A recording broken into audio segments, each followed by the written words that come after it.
are you backing yourself or trusting your gut in business? So the questions that we've got, the first one that I'd like to go into is there a bad time to trust your instincts? So using examples such as stress or overwhelm, or pressure from partners, from clients, from family members. So when is the wrong time to trust your gut? I think this is an important and is a really good conversation for us all to have, which is a lot of people, I think, when they start businesses, look at all the, I guess, the business builders of our time, the celebrity business people, and they're the one story that risked it all and made $1 billion, made $10 billion, right?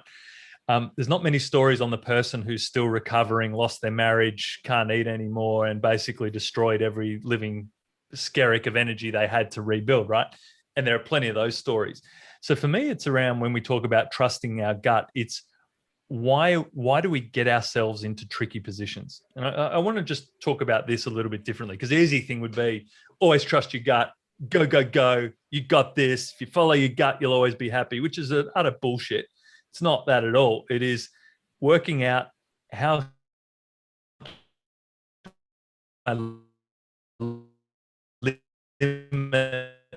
when I need to check positions where there's the least amount of decisions. So you either bet early, so you know more information for anyone who would want to play with you, or you bet less knowing that. So everything has a reason to get more information. It's a bit like building a business. I make moves, so I'm never having to use my gut. When I have a gut check, it's because there's both the right answer. It's just the way I want to go rather than will it work or won't it work. And a lot of us in smaller businesses, because we're under-resourced and we've got all this other stuff happening, or it seems at the time these are life decisions. It's like, oh man, if I'm going to make this decision, it's going to completely affect my life. It's not. It's going to affect the next few weeks. And if you don't like it, you'll change it. I'm being a little bit, a bit silly for the sake of it. But for me, the question always has to come back to is, when am I relying on my gut because I'm not doing the work to get the data, or I'm not seeking out more information, or I'm not chatting to a mentor? And so if I'm asking myself every day, oh man, this is a big decision, I'm like, Tim, what are you doing? Why are you in such an unstable environment? And I'm about building performance environments, right? Which is, how do I put stability around me so I can trust decision and data and then use my gut? But my gut's around my risk profile at that stage of my business, of my life, or whatever it is, rather than, man, I'm just going to gamble, put it on the big wheel and spin. Like, why would we do that? Now, early on, it's okay to do that because you've got nothing to lose, right? So I'd rather have a few big spins of the big wheel when there's not much online. So it might be the start of a business. It might be, if I don't do it, what am I going to lose anyway? It might be spinning the wheel on your time because you're like, I've got nothing else to do with my time. I may as well go to this meeting that's not that valuable, right? But that has to evolve, and that has to be part of the process of evolving. So for me, when we ask the question, when is it a good time to use your gut? It's at the times in which it's all that's left. And I'm not talking about overanalyzing every situation, but some situations don't require gut checks. They require a little bit more information or a different point of view. So a lot of the time we think someone's, like you're hearing me say something now, who am I to tell you what to do? You might sit there and go, that's nice for you, Tim, but that's your situation. I agree. So you find out from someone else, hey, what do you think about this situation? And then, there's Tim, he's a gambler. There's Bob, who's conservative. There's Mary, who's ultra successful. This is what they think about this situation. And your gut goes around where you feel you're trending at that time or where your resources go. So for me, I don't get overly excited by risking it all anymore. That's not the excitement. To me, that's a small business problem. You've got to get out of that mindset. The mindset should be, how do I use my gut to keep aligned to what I really want in life, not to convince myself to take a risk that doesn't need to be as big a risk because I just haven't sought out the right information. Does that make sense? So here's the question then back. When's the last time you've had to make a real gut check? And did it need to be? Or was the situation the end point of things we could have done differently leading up to that. We ran out of time. We didn't do enough prep. We didn't seek out enough of the specialists. Whatever it is, right? And it's okay, by the way. No one's perfect, but the idea is to think about, how did I get into that gut check? Most people love the entrepreneurial journey because they love the gamble at the gut check. I want to follow my gut. Me, I just like things running well.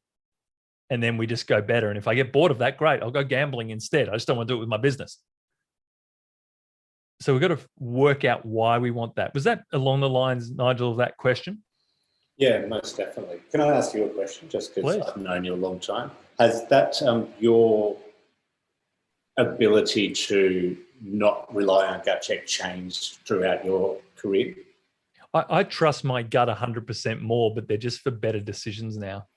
So when I get a gut check, it's more around, we're at the end of what I think now. I know there needs to be a significant change, so it's happened. Or it's not around, I'm not trying to get the excitement from every day being 100 gut decisions. I mean, that's not business, that's gambling.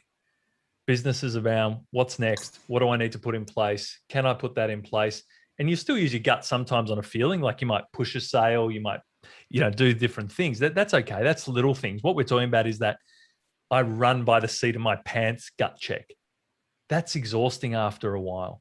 And it's not something we should celebrate as entrepreneurs for too long. There'll be moments where we all get to the line, right? I'm sure, Paul, Jace, you've had these times where you're close, right? It's like, should I just let this go? Should I just, do something else? Am I wasting my life and talents because I'm stubborn? All the things that we go through. Dee, we've had these conversations. Jono, you've had a few breakthroughs recently. It's, what is that for us? And is it because that's what it was needed at the time? Or am I a bit of a junkie? And am I somehow creating these situations so I get to that point where I get to feel like that? So for me, I know I used to be a junkie of that. I would let things get to a point so I would need to use my superpower because I got a big kick out of winning in that, right? So when you stop using it, you're like, oh, things are too calm. I better, you subconsciously start to sabotage things, not in a bad way. It's just so you can keep using your superpower, right? But if you can recognize that, you start going, well, wait a minute. Okay, let's look at why I want to get into this situation and see if I can replace it with something more constructive for me. Because what I really want from all you guys is to recognize patterns that are holding you at a certain level, which is no disrespect to any level. It's not about wealth. It's not about that. It's about, do I generally feel like I'm getting what I want out of life from this area of life? Because that's all I can really talk about is my experience here. Wealth creation and all that sort of stuff, that's a byproduct of, I essentially think your happiness around what you're doing professionally, right? Because it's a nice vehicle for it. But what I want you to do is work out, am I trying to get not just my professional development in my career, but I'm actually trying to create too much excitement. Whereas I just need to settle this down and get my excitement from different areas. A lot of people, and especially small business, they bring their drama into their business because it becomes the soap opera of their life and they get to live through the soap opera and it's part of who they are. I'm a bit sick of that now. Like, I'm bored of that. That felt too exhausting for me. So I just want my business to be great and I want to do better because I enjoy it. But I want the drama to be drama I create for real reasons. So emotion for me is left for family because I feel that's a worthy investment. I want to care for the people I love. I care for my business, but it doesn't need to be highly emotive. It just needs to be professional. The same if I was just working a job. I treat my job as my business. So if you're working for someone, it's Tim Incorporated selling his contract to whatever proprietary limited, and I still look at myself as a business. The way I develop myself, the way I invest in myself, the way I prioritize my time, the way I do all that, that's how you should run your life, regardless of whether it's a standalone business or you're a professional within a business. Because if you still have that entrepreneurial mindset, it doesn't matter, right? It's still your own little thing. And that's how I like to keep my sanity, or I did like to keep my sanity as I was progressing and didn't have the resources. And I was doing, sometimes you were working for people that you didn't want to do while you're building something or doing something, or your real dream was a hustle at that time, whatever it is. But that's very important to understand. That's part of the process. You got to look at it as your group incorporated, and you just happen to be the money earner at that time, but it might not be your ideal passion or your ideal outcome at the end. Does that make sense to everyone? Because I know we're all in different stages of life, but really consider just in your business and where your life, where you're bringing in drama to give yourself excitement, but it doesn't need it.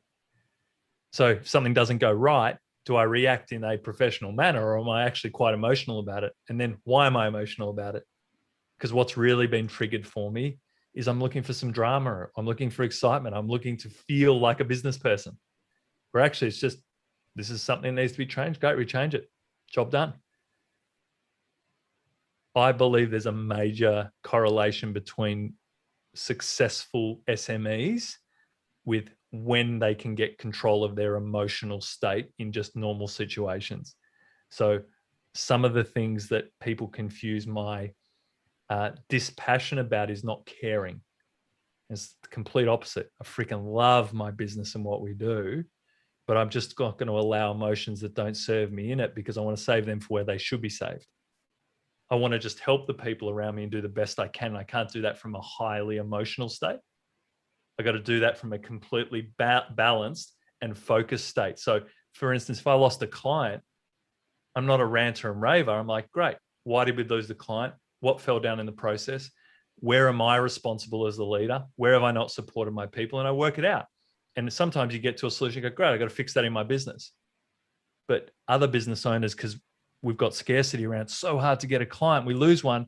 You feel like, it's the end of the world. And it does feel like the end of the world always, even when you got plenty of them, if you love what you do, right? Because you feel hurt by it. But you eventually get to that level playing field where it's like, my gut says, be focused, straight into solution mode. How do we be better? Because if I keep doing that, you exponentially grow.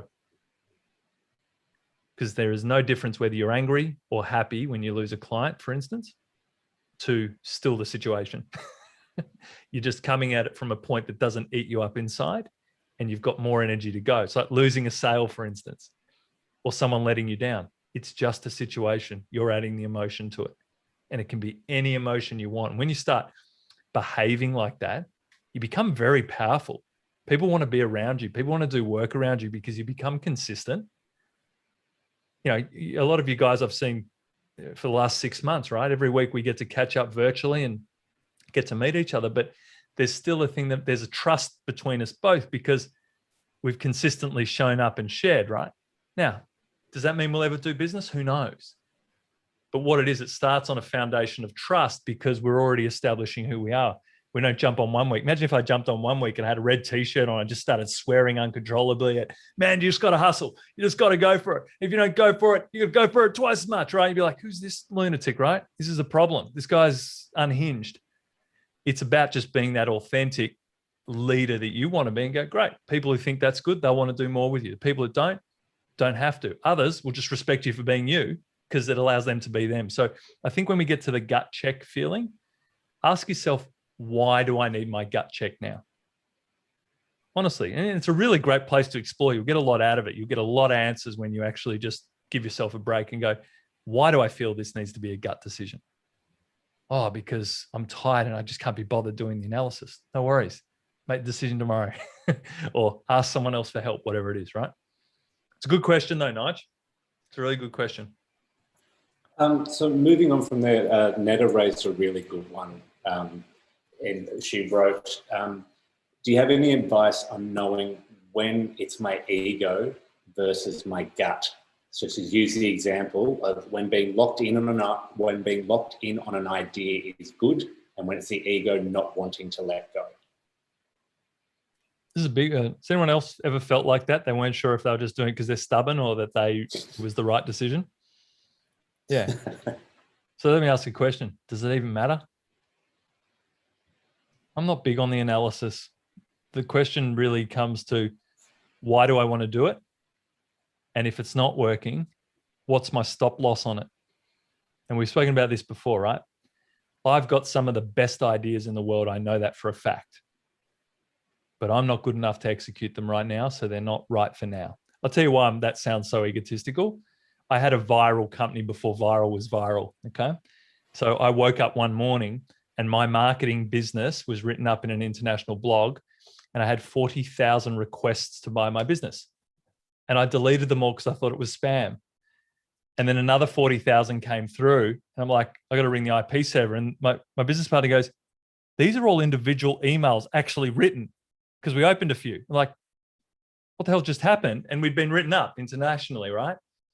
And it was the most amazing thing. It's like, this was it was the 6th best marketing idea. It was voted for the year, right? In this business we had when I was 20 years old. And we lost our minds, right? This is unbelievable. What we weren't good enough with as 20-year-olds was commercializing that in a smart way. I just wasn't good enough. And I didn't have the resource to go and find the people who could, right? So all of us have got that similar thing, which is, I know you've got world-class ideas. It's whether you have the ability to be a world-class executor, and being okay knowing you're not just now, or you can't do it all right now, or you know what you can do well and you find it. But that's the point of experience, is working out, with my great idea. And it doesn't even have to be world-class. It could be suburb class. It could be network class, like whatever it is for you that's great. But what are you capable of executing right now? And can I execute the basics well and then keep moving forward? Most people think they can execute basics well, so they move to the next thing before they've even executed the basics. I look at it at sales all the time, right? Oh, you're really growing fast. Have you made the 10 calls this week? Oh, no, but that's, I know I can do that. You don't know. You know the theory of how to do it. You haven't picked up the phone and done it, because in there you will learn the next 10 years of how to make sales in your business. And it's important to understand where you're at and where there are challenges there that you actually know you can solve when you get around to it. But we all know that's not the game, is it? The game is executing what we know we can do, because we can see the path and now we can execute it. Most of us love knowing we could do it, because it allows us to sleep at night knowing, oh, well, when it gets really bad, we could always ring that person. And if you ring them and they say no, you've just killed a defense mechanism or an insurance policy in your brain. Because if I lose that opportunity and they say no, I've got nothing, and you feel like you're vulnerable again, right? We've all done it. I know we've all done it.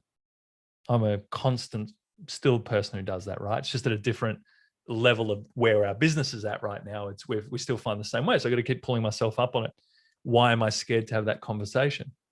Oh, the person might leave. Why am I scared to talk to my supplier about something I wasn't happy with? Oh, because we've had such a good relationship.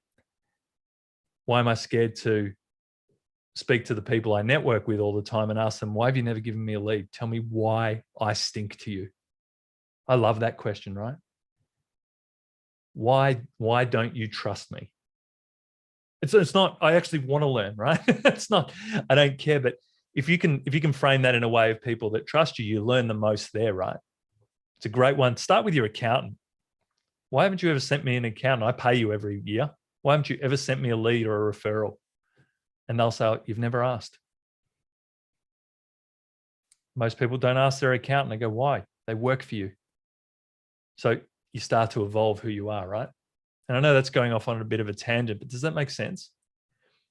Great business people are great executors of what must be done now.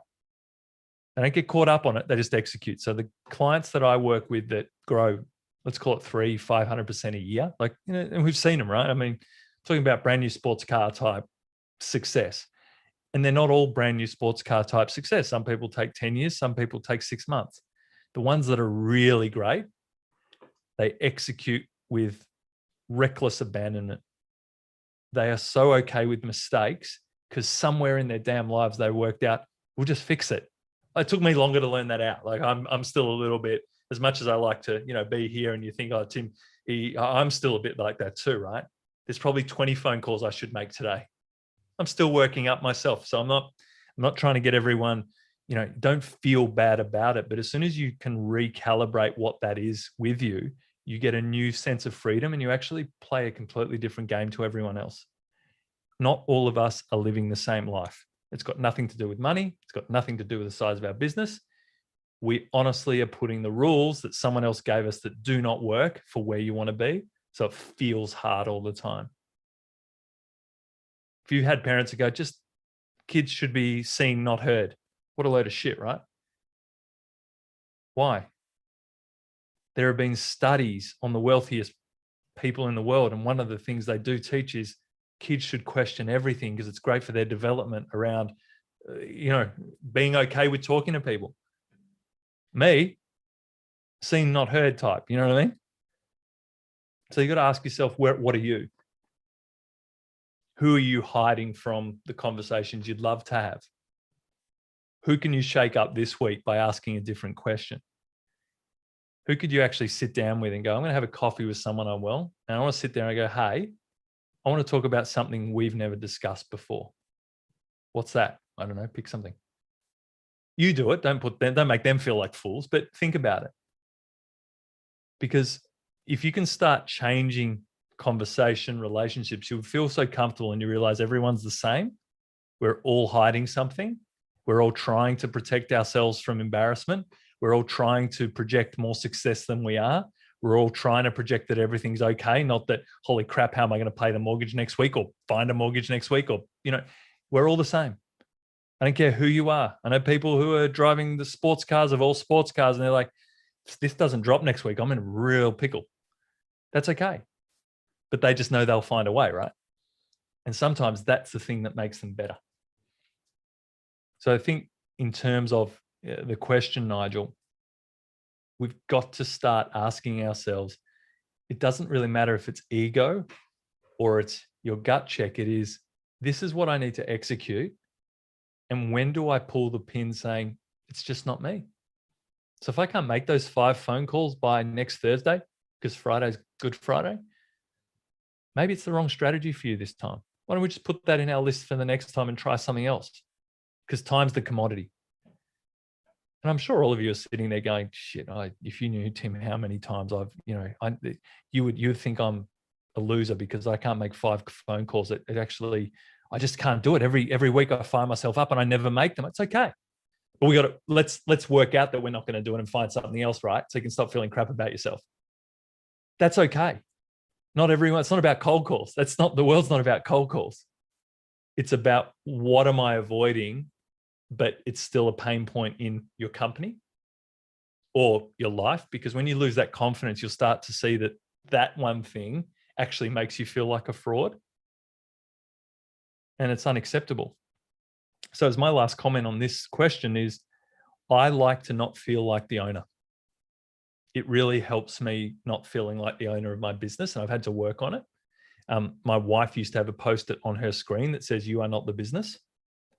And what it means is detach from it. I'm an employee for this organization and I'm paid to do a job. I don't get to choose whether I make the call. I'm paid to do that. So that's how I retain my job. And I find it easier to do that because I'm detached. And to me, that's a much better way that I've found to operate, where others still think, oh, it's about me. I get to do it because I'm the owner. I just assume I'm not the owner. I need that type of flexibility, or I'll start to let the things creep in that slow me down. Pretend you have a boss. Literally. It's sort of cool. Like, if just give it a week, literally pretend you had a boss and you promised to do something. What would you do? Would you behave differently? And maybe that's a good question to leave with the audience watching outside, Nigel, and we can switch the live stream off and open the floor up, because I think it's a really good conversation. Would we behave differently if we were reporting to a boss?